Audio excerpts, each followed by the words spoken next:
Ang pag-aaralan po natin ay pinamagatang The Good News. Good News. Mga kapatid, hawak-hawak niyo po ba yung inyong mga Bible? Okay? Kung mapansin po ninyo, meron pong bahagi ng translation na nakalagay Good News Bible. So, ito pong Biblia, mga kapatid, ay good news na napunta po sa atin. Ngayon po, sa paksa na ating pag-aaralan na good news, ang atin pong layunin ay maibalita sa atin kung ano po ang mabuting balita at ito po ay ating mailagay sa ating puso't kaisipan. No? Mayakap natin ito bilang mga Kristiyano. At sa una pong pagbasa, kung kayo po ay may Biblia, 1 John chapter 2 verse 25, dito po iikot ang ating pong pag-aaralan. Okay? Ang sabi po ng Biblia, at ito ang pangakong kanyang ipinangako sa atin, ang buhay na walang hanggan. Mga kapatid, maliwanag po na sa atin bilang mga tao, meron pong pinangako ang Diyos na buhay na walang hanggan. Dapat pong maging klaro ito, mga kapatid. Very clear, mga kapatid. There is a promise. May pangako po ang Diyos na buhay na walang hanggan sa lahat ng tao. Hindi po natin questionin yun. Ngunit dapat natin maintindihan, lumitaw ang pangakong buhay na walang hanggan kasi po may buhay na natatapos. Ang buhay natin sa lupa po ay natatapos. So kaya po natatapos ang buhay natin, mga kapatid, dahil may nangyari po. Ito po yung tinatawag, mga kapatid, na pagkakasala ng tao. Sabi sa John chapter 3 verse 16, sapagkat gayon na lamang pagsinta ng Diyos sa sanlibutan, na ibinigay niya ang kanyang bugtong na anak upang ang sino mang sa kanya'y sumampalataya ay huwag mapahamak kundi magkaroon ng buhay na walang hanggan. Baybayin po ulit natin. Meron pong buhay na walang hanggan. Okay? Ito po ay nakadistino sa tao, ang buhay na walang hanggan. Ngunit sa John chapter 3 verse 16, ipinahayag ng Panginoon ang kanyang pag-ibig sa pamamagitan po ng pagsugo o pagpapadala niya, mga kapatid, ng kanyang anak. Ibinigay niya po ang kanyang bugtong na anak upang ang sino man sa kanya'y sumampalataya ay huwag mapahamak kundi magkaroon ng buhay na walang hanggan. So binanggit po, mga kapatid, yung buhay na walang hanggan sa John chapter 3 verse 16. So ito po'y makakamit po ng tao kung ang tao po, sinabi po kasi dyan, sino man. Okay? Hindi na po pinag-uusapan ang edad o pagiging bata o matanda, kundi sinasabi, upang ang sino man sa kanya'y sumampalataya ay huwag mapahamak, kundi magkaroon ng buhay na walang hanggan. So meron pong klarong pangako, buhay na walang hanggan, at meron pong salitang huwag mapahamak. So kaya po may pangakong buhay na walang hanggan dahil meron po kahahantungang kapahamakan po ang tao sa kabilang banda. At para ang kapahamakan ay hindi sumapit sa tao, sinasabi po ng Biblia, mga kapatid, kung ang sino man sa kanya'y sasampalataya, kanino po sasampalataya? Kay Jesucristo. So kung ang sino mang tao, mga kapatid, ay sasampalataya kay Kristo na bugtong na anak ng Diyos na kanyang isinugo sa sanlibutan dahil sa kanyang labis na pag-ibig sa atin, kung sino po ang maniniwala sa kanya, ang wika ng Biblia, hindi po siya mapapahamak, kundi magkakaroon ng buhay na walang hanggan. So dito po tayo, mga kapatid. May nag-e-exist na kapahamakan. Kanino po nakadistino ang kapahamakan? Doon po sa mga tao, mga kapatid, na hindi maniniwala, hindi susunod, at hindi po nila i-apply sa kanilang buhay ang mga itinuturo ni Kristo. So meron pong kapahamakan. Maliwanag po yan mga kapatid. At para po maintindihan po natin, huwag natin lokohin ang ating mga sarili na lahat ng tao ay makakapasok sa langit.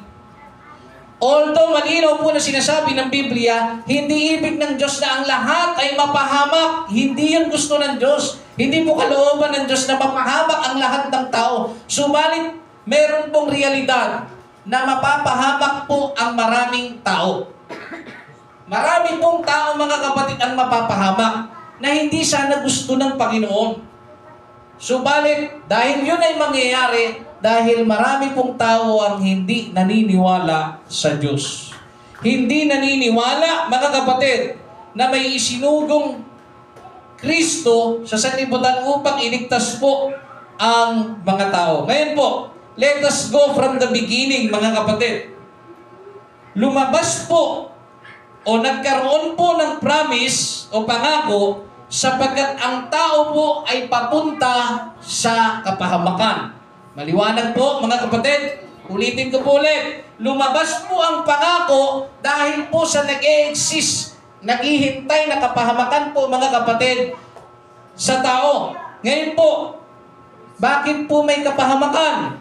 Dahil po yan sa tinatawag na kasalanan. Okay? Sabi sa Romans chapter 5 verse 12.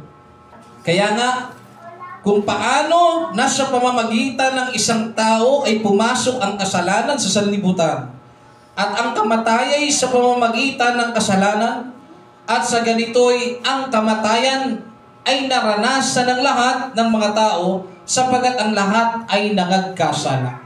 Mga kapatid, maliwanag na isinusulat sa Romans chapter 5 verse 12. Sa pamamagitan daw ng isang tao, pumasok ang kasalanan.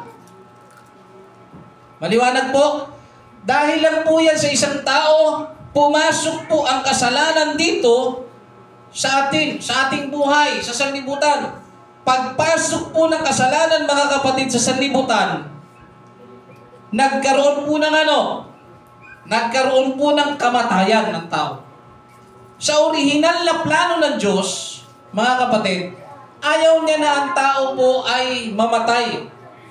Saan natin mababasa? Wala tayong mababasa ganoon. Pero klaro po, sa patayan po ng Biblia, ang sabi kasi ng Panginoon, lahat ng punong kahoy, ng bunga na yan ay makakain ninyo. Maliban doon sa gitna. Sapagkat kung yan ay kakainin ninyo o makakain ninyo, walang salang kayo'y mamamatay. So ang orihinal na plano ng Diyos, ang tao po, mga kapatid, huwag mamatay. Maliwanag po. Subalit dahil po sa kasalanan o dahil po sa pag-disobey, sa pagsuway ng tao, mga kapatid, sa utos ng Diyos, kinain niya po, mga kapatid, ang prutas sa gitna ng halamanan. At nung ito po'y kainin, binigyan niya ang kanyang asawa at nakita nila. Pagkatapos silang kainin, nakita nila ang kanilang bawat sarili na hubad. Okay? At doon po pumasok, mga kapatid, ang kasalanan. Nagalit ang Diyos. Dahil dyan,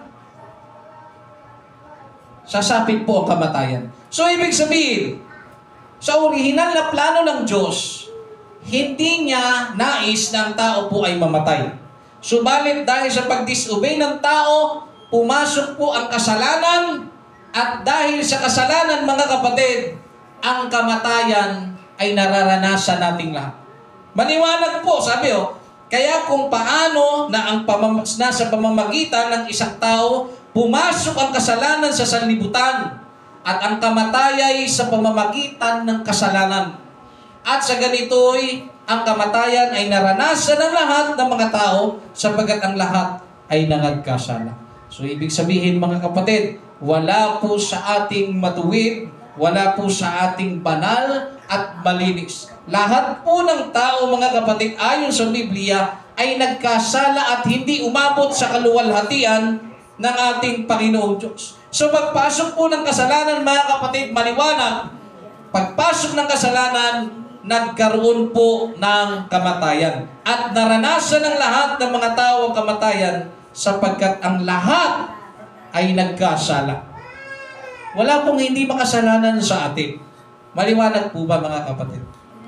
Ngayon po sa ating pong panahon, hindi lahat ng tao ay nagbibigay ng pansin o nagtutuon ng oras o pansin sa ipinangakong buhay na walang hanggan ng Diyos. Dahil sa sobrang busy po ng tao, mga kapatid, hindi po nabibigyan ng pansin na meron pong ipinangako ang Diyos na buhay na walang hanggan. At maging sa mga mananampalataya ni Kristo, mga kapatid, bagamat alam po nila na meron pong ipinangakong buhay na walang hanggan, hindi mo naman makita sa kanilang buhay, mga kapatid, na sila po ay tatanggap ng buhay na walang hanggan. Bakit po? Sapagkat kung ang isang tao ay nakakaunawa na may ipinangako ang Diyos sa kanyang buhay na walang hanggan, hindi niya po hahayaang mawala ang buhay na walang hanggan na ipinangako. Tatandaan niyo po, kahit ito po ay ipinangako ng Diyos na magkaroon po tayo ng buhay na walang hanggan, gaya kanina ng aral. Kung walang consistency sa ating paglilingkod, mga kapatid, ang buhay na walang hanggan ay hindi po natin makakamit.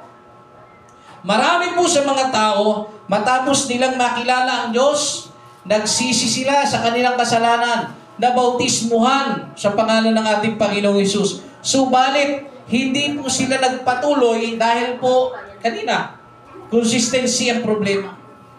Okay? Wala po ang consistency. Ngayon po, bakit wala ang consistency? Sapagkat ang focus ng isip ng isang mananampalataya at ng hindi mananampalataya ay hindi po nakatuon doon sa ipinangako ng Diyos. So kapag ang isang tao po na inaari niya sa kanyang sarili na siya po ay pinangakuan ng Diyos, sa makatuwid, mga kapatid, ay ang mga mananampalatayang nabautismuhan sa pangalan ni Jesus. Kung inaari mong ganap sa iyong sarili na ikaw ay tatanggap ng buhay na walang hanggan, ngunit wala kang consistency sa paglilingkod, mga kapatid, wag po tayong aasa na ang buhay na walang hanggan ay mapapasa atin kung hindi naman po tayo nagpapatuloy. Simpleng logic. Hindi porket pumasok ka sa paaralan ay siguradong gagraduate ka na. Tandaan niyo po, sa isang paaralan, maraming mag-aaral. Marami po ang, anong tawag dyan? Nag-e-enroll. So, hindi po lahat ng nag-e-enroll sa isang eskwelahan, mapa-public man o private, hindi po lahat ay graduate sa hulihan. Bakit po? Marami po kasing pwedeng pagdaanan sa loob ng mga taon na lilipas. Kung ikaw ay mahirap na tao, ang iyong palaging struggle ay financial. Amen? Subalit ang sabi nga po, mga kapatid, na mga mahihirap din na nakatapos ng pag-aaral, hindi hadlang ang kahirapan para maabot ang iyong pangarap. Tama po ba yun?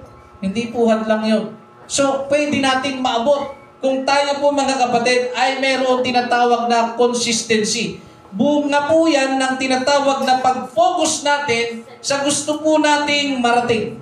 Ang sabi po, mga kapatid, sa Romans chapter 6 verse 23, sapagkat ang kabayaran ng kasalanan ay kamatayan, datapwat ang kaloob na walang bayad ng Diyos ay buhay na walang hanggan kay Kristo Jesus na Panginoon natin.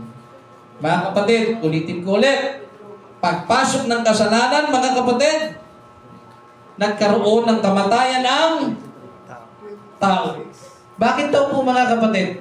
Dahil ang kabayaran ng kasalanan na nagawa ng tao sa Panginoon, mga kapatid, ay kamatayan. So, huwag tayong magtaka, bakit kailangang mamatay ni nanay, ni tatay, ni lolo, ni lola, ng iyong kapatid, ng iyong kaibigan. So, huwag natin pagtakahan na nag-e-exist ang kamatayan, bunga po kasi yan ng kasalanan. Pumasok ang kasalanan sa buhay ng tao. Kaya po tayo namamatay. At ang mga taong namamatay, mga kapatid, ay mayroong patutunguhan. May huling hantungan po tayo, mga kapatid. Ito po ba'y kapahamakan o buhay na walang hanggan? Malinaw po na ang buhay na walang hanggan, mga kapatid, ay makakamit po ng tao kung siya'y sasampalataya kay Kristo. Ngayon po, ito po ang tanong. Ano ba ang mga bagay na dapat sampalatayanan kay Kristo? Kasi ang sabi po ng Biblia sa John chapter 3 verse 16, ang sino mang sumampalataya sa Kanya, kanino? Kay Kristo. Okay? Ay hindi mapapahamak kundi magkakaroon ng buhay na walang hanggan. Kung ang sino man ay sasampalataya. Pag sinabi pong sasampalataya, mga kapatid, maniniwala. Okay? Ang lahat po ba ay naniniwala kay Kristo, mga kapatid? Okay? Kung tayo po ay naniniwala kay Kristo, ano po ba yung dapat nating sampalatayanan o paniwalaan sa Kanya? Una, ang Kanyang mga katuruan. Maliwanag po sa Biblia, may mga aralin o katuruan si Kristo na dapat po natin i-apply sa ating buhay kung tayo po ay sumasampalataya. Amen. Naintindihan natin? Gaya ng ano, pag sinampal ka sa kanan, iharap mo ang kabila. Gusto kasi mangyari ng Panginoon kapag ikaw ay lingkod niya, pinapakita po ng bersikulo na hindi ka lalaban. Pero hindi ibig sabihin, hayaan mong abusuhin ka. So pinapakita lamang, mga kapatid, na bilang ikaw ay lingkod ng Diyos, dapat makita ang pagkakaiba mo sa mga hindi mananampalataya. Amen. Okay? Ibig sabihin lang, hindi ka dapat mapaghiganti.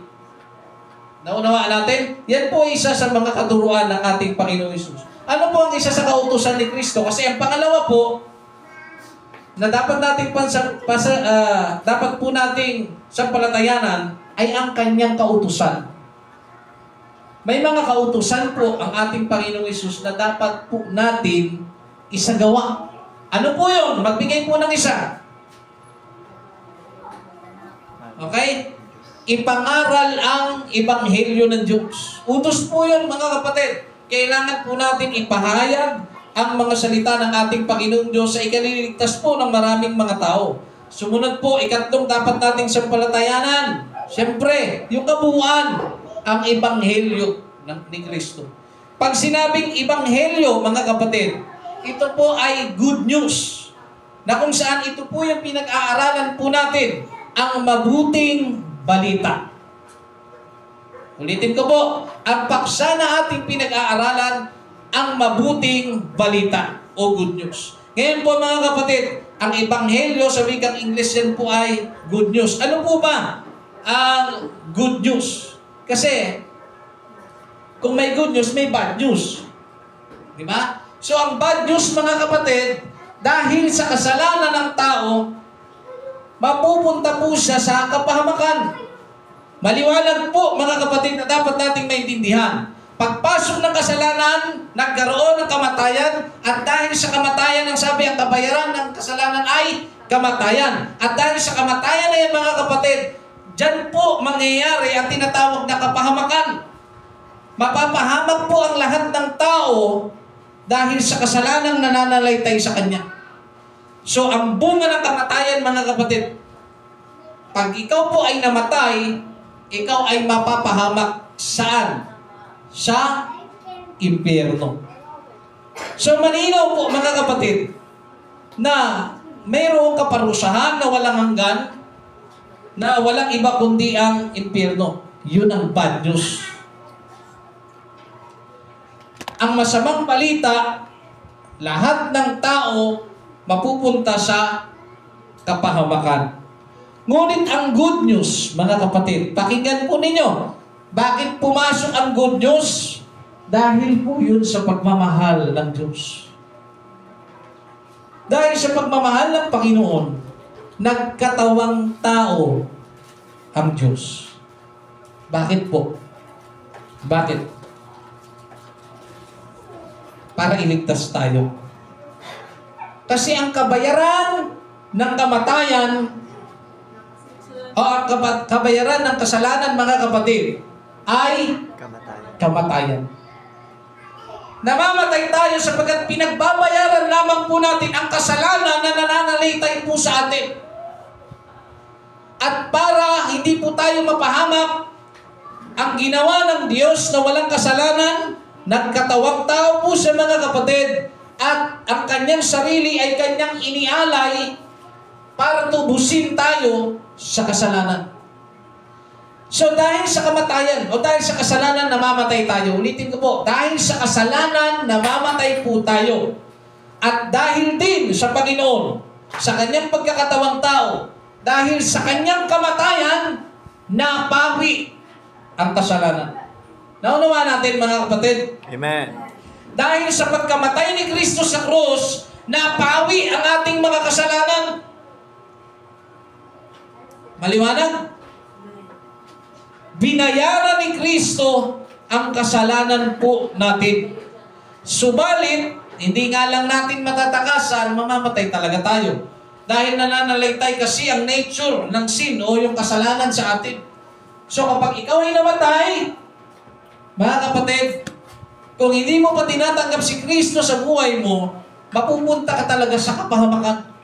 Subalit kapag tinanggap mo si Kristo sa buhay mo, mapupunta ka mga kapatid sa ipinangako niyang buhay na walang hanggan. So, kapag tinanggap mo si Kristo sa usapang pagtanggap, pag sinabing tinanggap na ng isang tao si Kristo, dapat tinanggap mo ang kanyang katuruan.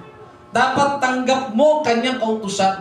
Dapat tinanggap mo ang mabuting balita ni Kristo. So yun po mga kapatid, ang maliligtas. Ngayon po, sabi sa 1 Corinthians chapter 15 verse 3, sapagkat ibinigay ko sa inyo, una sa lahat, ang akin namang tinanggap, na si Kristo ay namatay dahil sa ating mga kasalanan ayon sa mga kasulatan. Okay. Kanina ipinaliwanag ko ang bad news. Ano po ulit ang bad news? Ang tao ay mapupunta sa kapahamakan, walang hanggang kaparusahan. Dahil po yan sa kasalanan. Subalit dahil sa pagkamatay ni Kristo, sa kanyang pagkakatawang tao, tinubos niya ang tao sa kasalanan upang kung sasampalataya tayo sa kanyang ginawa, sa kanyang sakripisyo na ginawa, tayo po ay maaalis doon sa nakatakdang kapahamakan, which is yung bad news. Ngayon po, mga kapatid, ano po ba ang good news? Kailangan natin malaman, ano po ba ang mabuting balita o yung good news? Which is ating pinag-aaralan ngayon. Ang sabi sa 1 Corinthians chapter 15 verse 3, ulitin ko lamang po ulit. Sapagkat ibinigay ko sa inyo, una sa lahat, ang akin namang tinanggap, na si Kristo ay namatay dahil sa ating mga kasalanan ayon sa mga kasulatan. Number 4, at siya'y inilibing at siya'y muling binuhay ng ikatlong araw ayon sa mga kasulatan. Pakinggan niyo po. Ang sabi ng writer sa 1 Corinthians chapter 15 verse 3, o yung sumulat nito si Apostol Pablo, ibinigay ko sa inyo. Kanina ibinigay po. Kasi ang sulat na to, nakadestino saan? Mananampalataya ng Korinto. Isinusulat niya yan mga kapatid. No? Ibinibigay ko sa inyo, una sa lahat, ang sabi niya, ang akin namang tinanggap. So bago niya ibigay, meron siya. Nauna po siya. Naunawa natin, mga kapatid, sabi niya, halimbawa ito po yun. Ibinigay ko sa inyo, una sa lahat, ang aking tinanggap. So kung ano man po ang ibinigay ni Apostol Pablo, yun ay bahagi ng kanyang tinanggap. Ano po yung tinanggap ni Apostol Pablo, mga kapatid? Ang sabi po ng Biblia, na si Kristo ay namatay dahil sa ating mga kasalanan ayon sa mga kasulatan. So tinanggap niya sa kanyang sarili na si Kristo ay hindi lamang po bumaba para mangaral. Tinanggap niya sa kanyang sarili na si Kristo na bumaba para mangaral at napako sa krus, mga kapatid. Sinampalatayanan niya. Nauunawaan natin, mga kapatid, tinanggap niya na si Kristo, mga kapatid, daw ay namatay dahil sa ating mga kasalanan. So una dapat natin maintindihan nasasampalatayanan natin kapag si Kristo po, sabi niya, dapat natin maintindihan, dapat natin sampalatayanan na si Kristo ay namatay dahil sa ating mga kasalanan. So kung ikaw po ay individual na tao, gusto mong maligtas, ano po una dapat mong tanggapin? Tanggapin mo si Kristo. Maniwala ka sa Kanya na dahil sa Kanya, dahil sa Panginoong Hesus na nagkatawang tao, namatay siya dahil sa kasalanan mo. So dapat mo tanggapin sa iyong sarili. Dahil sa iyo, kaya namatay si Kristo. Nuunawaan natin? Bilang mga taong individual, tanggapin natin sa ating mga sarili, mga kapatid, na matay si Kristo sa Kanyang pagkakatawang tao dahil sa ating mga kasalanan. Amen. Dahil po sa kasalanan natin, kaya po si Kristo ay namatay na siyang tinanggap ni Apostol Pablo ng buong-buo sa buhay niya. Kaya nga, ganun po katindi ang kanyang pagsisisi sa kanyang kasalanan. Dahil ang Kristo na namatay sa kanyang kasalanan ay nilabanan niya noon. Para po maintindihan po ninyo, bago po naging Apostol Pablo, si Pablo, ang pangalan niya po ay Saul. Bago palitan ang pangalan na Apostol Pablo, ang tunay na pangalan ni Apostol Pablo ay Saul. Okay? Nung siya po ay Saul pa, yung pangalan niya ay Saul pa noon. No? Hindi niya pa nakikilala si Kristo. Alam niyo po, si Saul, pinipersecute niya ang mga mananampalataya. No? May hawak pa nga siyang kapangyarihan, mga kapatid, na sulat para usigin ang mga mananampalataya. At si Saul, mga kapatid, ay isa sa mga nakasaksi sa pagkamatay ni Esteban na lingkod ng Panginoon. Naroon siya nung namatay si Esteban. Subalit, nung masumpungan niya ang Panginoong Jesucristo sa kanyang buhay, mga kapatid, binago siyang lubos ng Panginoon. At ang kanyang pangalang Saul ay pinalitan ng Apostol Pablo. At bilang Apostol Pablo na siya, mga kapatid, pinalitan ng kanyang pangalan, tinanggap niya na si Kristo ay namatay dahil sa ating mga kasalanan. So para maligtas tayo, ano po ang katunayan na tinanggap natin si Kristo? Tanggapin natin na si Kristo po ay namatay dahil sa ating kasalanan. Okay? Ngayon po, sumunod po sa 1 Corinthians chapter 15 verse 4. At siya'y inilibing at siya'y muling binuhay ng ikatlong araw ayon sa mga kasulatan. Alam niyo po, mga kapatid, itong ating Panginoong Hesus, nakatakda po siyang mamatay, subalit nakatakda rin po siyang mabuhay pagkatapos ng ikatlong araw. Nakuha natin, mga kapatid. Ngayon po, si Kristo'y namatay dahil sa kasalanan, tinanggap po yan ni Apostol Pablo. At itong si Kristong namatay sa kasalanan, inilibing at muling nabuhay.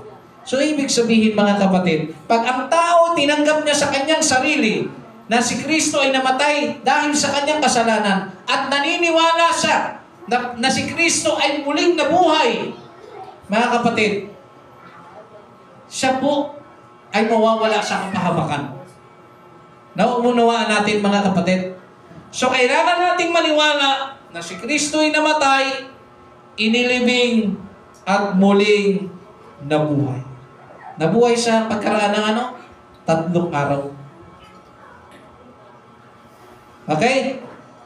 Ito ang ebanghelyo na dapat po ay mapasabuhay natin. Maisabuhay po natin. Ano po, mga kapatid, ang ebanghelyo ulit? Pag sinabing ebanghelyo, ano po ang ebanghelyo? Ha? Good news o mabuting balita. Ngayon po, ang tanong ko po sa inyo ay ganito, kung naunawaan natin. Ano po ang good news na nangyari sa buhay natin, na narinig natin? Ang good news, mga kapatid, merong namatay para sa ating kasalanan. Sino po? Si Kristo. Dahil binayaran niya po ang ating mga kasalanan. Siya po'y namatay, inilibing, at muling nabuhay. Yun po ang good news. Kaya pag may nababasa kayo, mga kapatid, lalo na translation sa Bible, ang mabuting balita o ang magandang balita, Biblia. So, ang tinutukoy po doon ng magandang balita na si Kristo po ay namatay, yun ang magandang balita, good news. Although na parang nakakalungkot siya kung titignan, di ba? Namatay yung Diyos para sa atin. Subalit, sa pagkamatay niya, nagkaroon tayo ng pag-asa. Dahil kung tayo lamang po ang namamatay, wala po tayong kapatawaran. Wala po tayong kaligtasan. Subalit, may namatay na para sa atin. Inako niya po ang kasalanan. Ito pakinggan po ninyo, mga kapatid, sa mga matatagal na at sa mga bago pa. Namamatay po ang tao dahil sa kasalanan. Amen.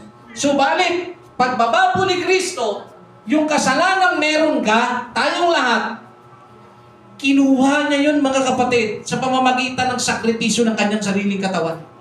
Siya na yung mamamatay para sa ating lahat. Spiritually, mga kapatid, pakinggan po ninyo, ulitin ko po. Mamamatay ka kasi, brother, ako, kung hindi bumaba si Kristo, mamamatay tayo papunta sa kapahamakan. Mamamatay tayo. For nothing, walang ipakikinabang sa atin. Pero dahil sa pagbaba ni Kristo, mga kapatid, sa kabilang banda, alam niya kasi mamamatay kayo nang wala lang Mamamatay tayo nang wala lang. Bitbit natin ang kasalanan sa pagkamatay natin. Subalit, pagbaba niya, mga kapatid, inako niya ang lahat. Yung kasalanan mo, in present, buhay ka pa. Halimbawa, buhay pa si Kristo ngayon. Ikaw ay buhay. Hindi ka pa namamatay. Bago ka pa mamatay, kinuha niya na yan, mga kapatid.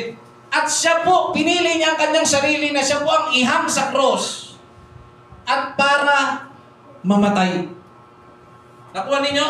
Kinuha niya po sa atin ang kasalanan. Yun nga lang yung bunga kasi, nasa atin pa. Yung resulta ng kasalanan noon na namamatay tayo. Pero tayong mananampalataya, bagamat namamatay, pakinggan po ninyo, sa lahat ng sumampalataya at nabautismohan kay Kristo, bagamat tayo po ay mamamatay in the future, ngayon, sa present na ito, mamamatay din naman tayo Although na tayo mamamatay, kinuha niya na yung kasalanan sa atin. Amen. At dahil mamamatay tayo, yun kasi ay bunga ng kasalanan. Nakuha ninyo? Dahil sa bunga ng kasalanan o dahil sa kasalanan, nagkaroon ng kamatayan. So kaya tayo namamatay, resulta na lang. Nakuha niya, mga kapatid, sa lahat ng mga nanampalataya, namamatay ka sapagkat yan ay resulta na lamang ng kasalanan. Pero ang kasalanan natin, mga kapatid, ay inako po ng ating Panginoong Hesus nang siya po ay ipako sa krus. Nung siya po ay namatay, mga kapatid, inako niya ang ating mga kasalanan. Nung inako niya, mga kapatid, napakaganda. Para maligtas tayo, sabi, sampalatayanan nating namatay siya dahil sa kasalanan natin. Hindi na tayo mamamatay dahil, alam mo yun, dapat na mamamatay dahil ako'y makasalanan. Hindi, mga kapatid. Mamamatay ka ngayong payapa. Bakit? Dahil alam mo, ang iyong kasalanan ay kinuha ng mahabaging Diyos. Amen. Nang siya po ay nagkatawang tao. So ngayon po, mga kapatid, sa ating pong pagpapatuloy,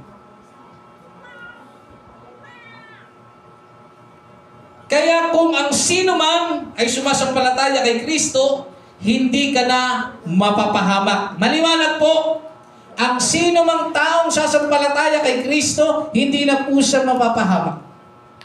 Okay? At ang sabi dito, ngunit, kailangan mong ipakita o patunayan na ikaw ay naniniwala sa Kanya.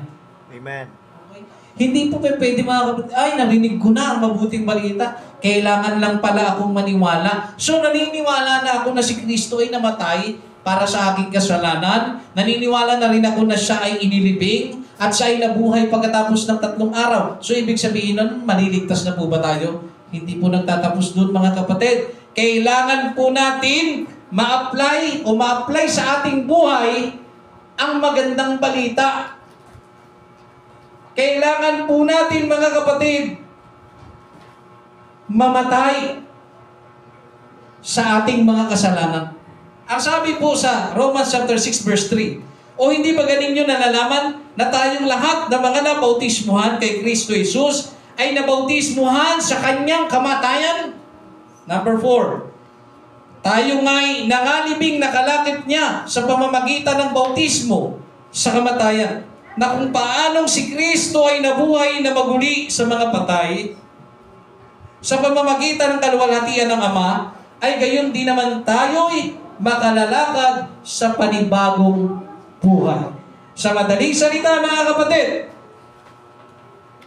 hindi ba ganing nyo alam na tayong lahat, ang wika ng Biblia, na mga nabautismuhan kay Kristo. So may malinaw po, mga kapatid, na pagtukoy. Tayong mga nabautismuhan kay Kristo. Maliwanag po, mga kapatid, ang mga nabautismuhan kay Kristo, yun yung maliligtas.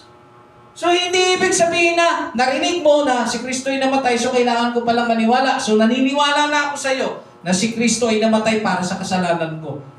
Na siya inilibing at nabuhay pagkatapos ng 3 araw. Hindi pala yun, mga kapatid. Kailangan pala, mga kapatid, bagamat alam mo na si Kristo ay namatay sa iyong kasalanan at siya po'y inilibing at nabuhay, kailangan palang dumaan ka sa bautismo. Nakuha ninyo, mga kapatid? Ang bautismo po, mga kapatid, ay resulta ng iyong pagsampalataya kay Kristo.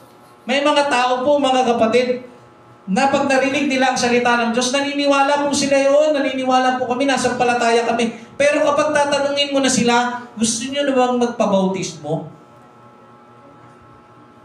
Pag ang tao, tinuruan mo ng salita ng Diyos, amen, amen, amen.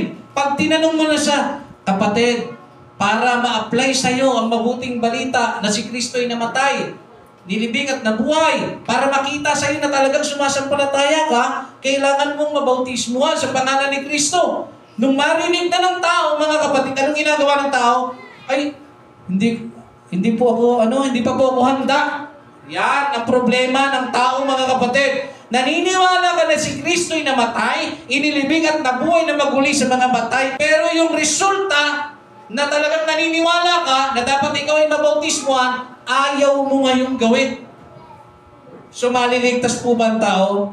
Hindi. Ang good news, yes, binayaran ni Kristo ang ating mga kasalanan. Ngunit kailangan po nating maniwala, hindi lamang po na siya ay namatay para sa ating kasalanan, nilibing at nabuhay, kundi kailangan pong ma-apply sa atin yung tinatawag na bautismo. Dahil maliwanag na sinasabi sa Romans chapter 6 verse 3, o hindi ba ganinyo nalalaman na tayong lahat na mga nabautismuhan kay Kristo Jesus ay nangabautismuhan sa kanyang kamatayan? Sa madaling salita, kailangang mamatay ng tao para maligtas. Sa paanong paraan niya papatayin ang kanyang sarili? Kailangan niya pong patayin ang kanyang sarili sa pamamagitan ng pagsisisi ng kanyang kasalanan. Kailangan po ng tao na magsisi sa kanyang kasalanan at mabautismuhan sa pangalan po ng ating Panginoong Jesucristo. Amen.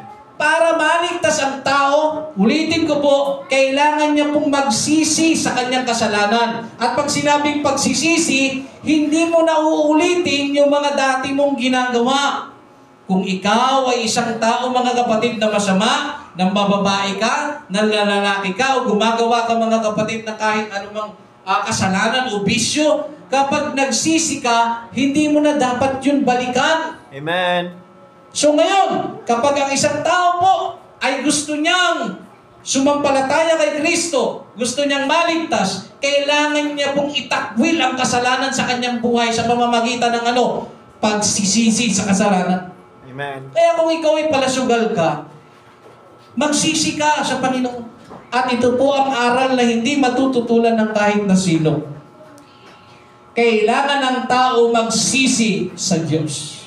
Amen. Hindi mo kailangan humanap ng tao at sasabihin mo doon sa tao na yon, nagsisisi na po ako sa kasalanan ko. Yan po ang hirap sa atin, mga tao, mga kapatid. Kino-confess natin ang ating kasalanan saan?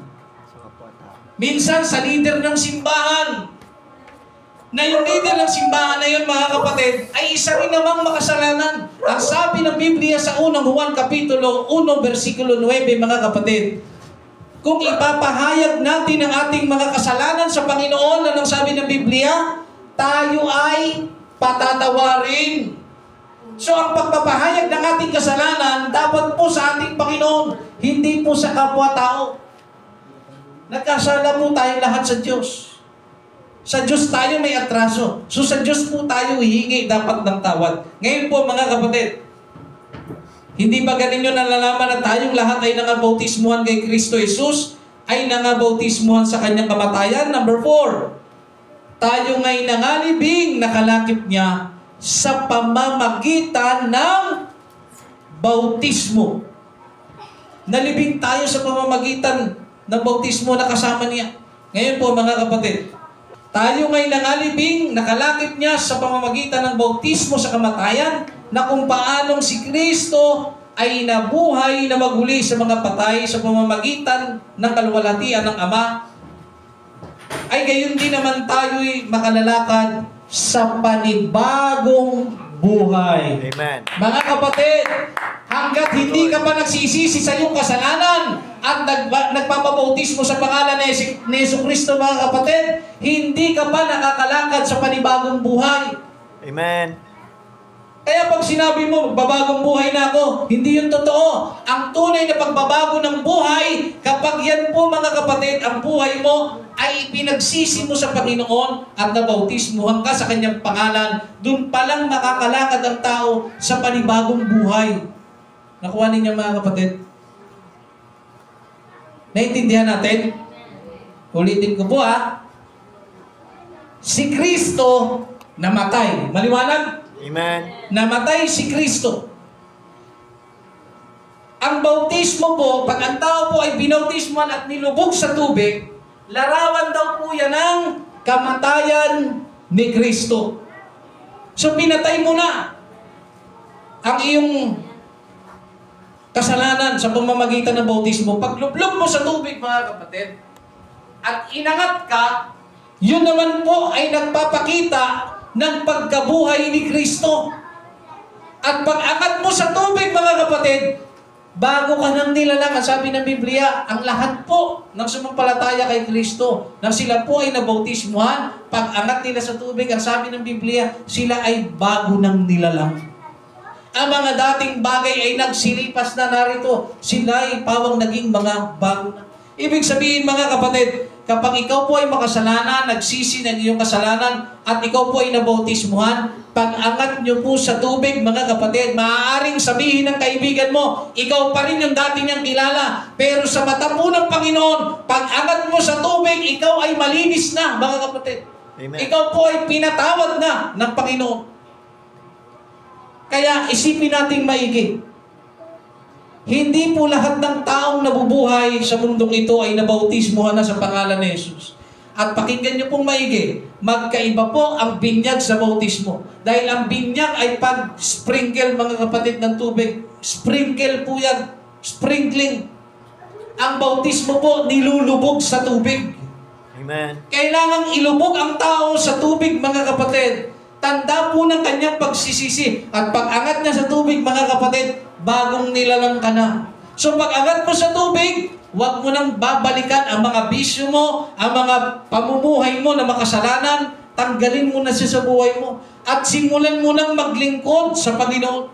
Pag-angat mo sa tubig, kailangan, mga kapatid, ituon mo ang iyong isip sa ipinangako ng Diyos na buhay na walang hanggan. Kasi po, kahit ikaw po ay nabautismo na, pag-angat mo sa tubig, babalik ka ulit sa dati mong pamumuhay na makasalanan, na walang kinikilalang Panginoon, na puno ng mga kasalanan ng iyong buhay mo. Balik ka ulit sa dati mong pambababae, balik ka ulit sa dati mong bisyo, mga kapatid. Ang buhay na walang hanggan na ipinangako sa iyo ng Panginoon ay mawawala, masasayang. Naalala niyo si Judas? Hindi natin maki-question ang Diyos. Pag ang Diyos pumili, totoo yun. Amen. Hindi siya pwede magkamali. Subalit ang nagkamali sino? Si Judas. Bakit? Pinili na siya ng Diyos para maging alagad niya. Amen. Ngunit hindi niya pinili si Kristo na maging tunay na tagapagligtas niya. Bakit po? Trinaydor niya si Kristo, hindi po ba? Trinaydor niya si Kristo. Binenta niya si Kristo. Kaya nga po si Kristo pinahirapan at namatay po siya sa krus. Dahil sa pagbenta ni Judas. Gayon din po. Kung mapansin nyo, si Judas, kung tutusin, mga kapatid, kung hindi niya trinaydor si Kristo, nanatili siyang alagad ng Panginoon gaya ng mga apostol. Hindi naman po siya, mga kapatid, mapapahamak eh. Pero dahil tinaydor niya si Kristo, pinagtaksilan niya ang Panginoon, nawala sa kanya ang pagpili ng Panginoon. Nawala sa kanya, mga kapatid, ang kaligtasan. Napahamak siya. So kayo, tayong lahat dito, sa mga kapatid nating nabautismuhan, hindi niyo ba lubusang naiintindihan o ipagpasalamat man lang na kahit nahihirapan ka sa mundong ibabaw, may Diyos na nangako na may buhay na walang hanggan kapag natapos ng buhay na ito. Hindi mo ba naisip, mga kapatid, kung halimbawa nagluluto ka, tumalikod ka na sa Diyos habang nagluluto ka, hindi mo ba naisip na napakalaking bagay ang nawala sa buhay mo? Buhay na walang hanggan, pinagpalit mo sa mga bagay na panandalian lamang. Mga kapatid, buhay na walang hanggan po ay panghawakan po natin.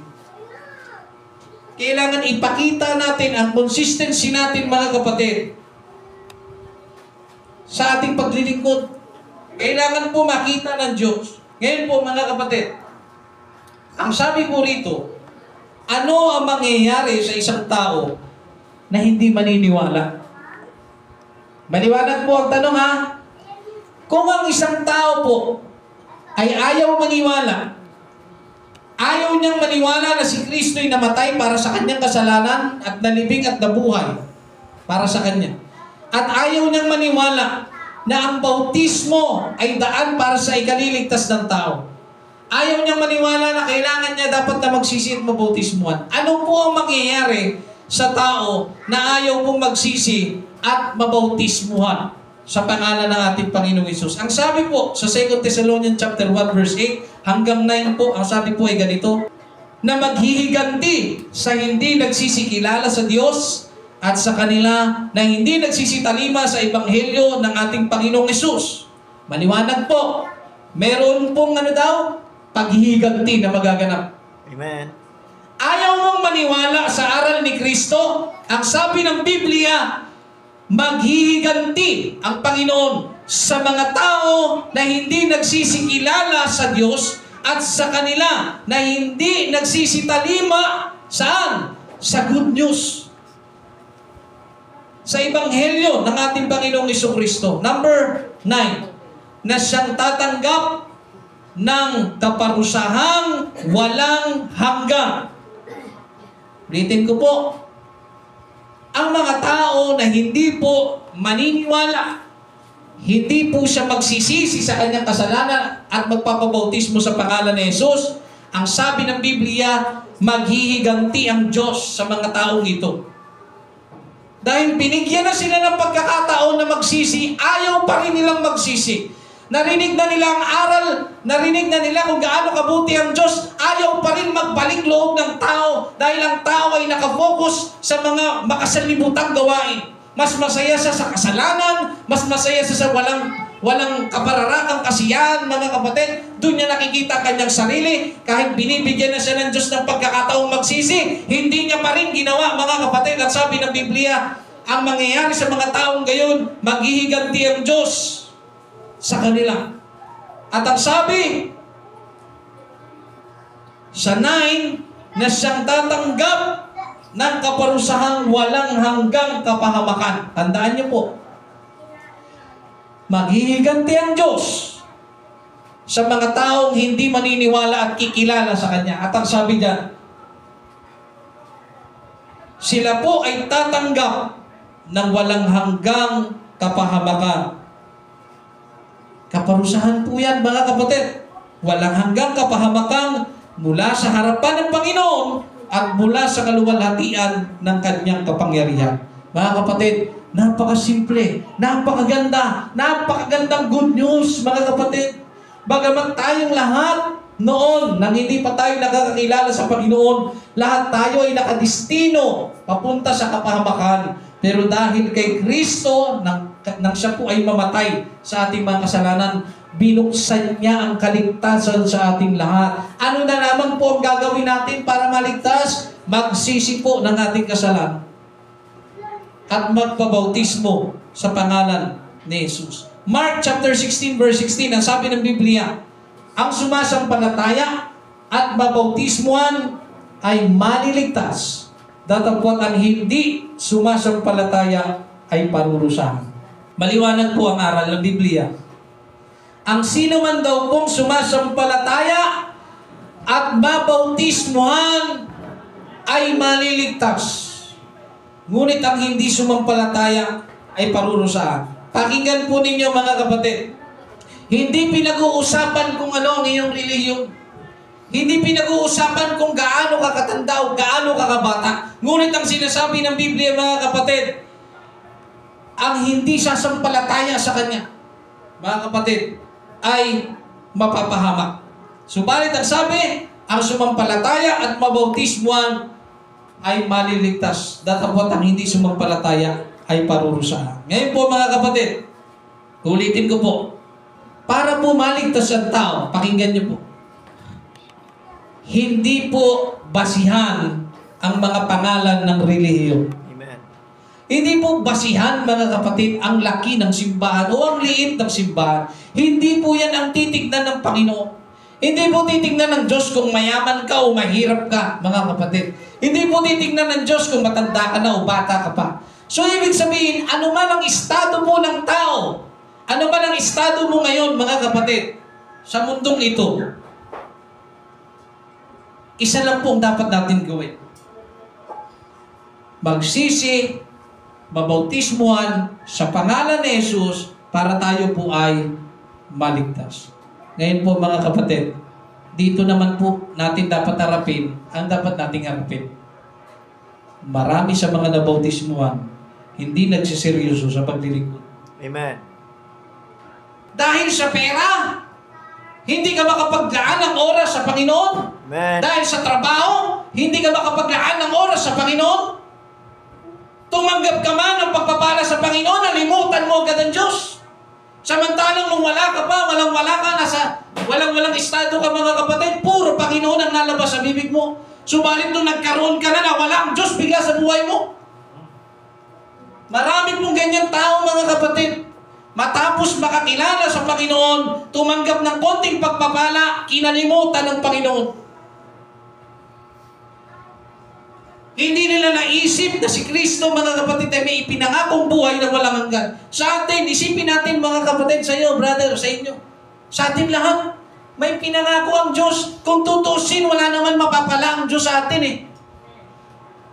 Pero dahil sa Kanyang pag-ibig, ipinadala niya ang Kanyang bugtong na anak upang tayo po ay iligtas. Amen. Sino ba tayo? Ano ba ang bagay na pwede nating ibigay para sa Panginoon na masiyahan siya, mga kapatid? Wala po tayong bagay na pwedeng ialay sa Diyos dahil yung iaalay mo galing pa rin sa Kanya. Lahat ng bagay na ating tinatamasa galing sa Diyos. Lahat ng iyong ino-offer, lahat ng iyong inihahandog galing pa rin sa Panginoon. Wala pong bagay na galing sa atin na pwede natin ihandog sa Panginoon. Subalit dahil sa kabutihan ng Diyos, mga kapatid, dahil sa Kanyang kabutihan, palagi Kanyang inuunawa. Dito ko gusto tapusin. Kung gusto natin magkamit ng buhay na walang hanggan, huwag niyong idamay ang Diyos sa mga personal na buhay. Amen. Ikaw man ang pumwesto sa sitwasyon ng Panginoon, baka mainis ka eh. Binigyan ka na lahat-lahat ng provision sa buhay mo. Nagkaroon ka lang ng kung ano man ang pinagdadaanan mo, idadamay mo ang Diyos. Diba? Pasensya na kayo sa aking salita. Ha? Gaano kakapal ang mukha natin? Gaano kakapal ang mukha natin na papasok tayo sa templong ito na hindi ka nakikitaan ng Diyos ng kaseryosohan sa paglilingkod?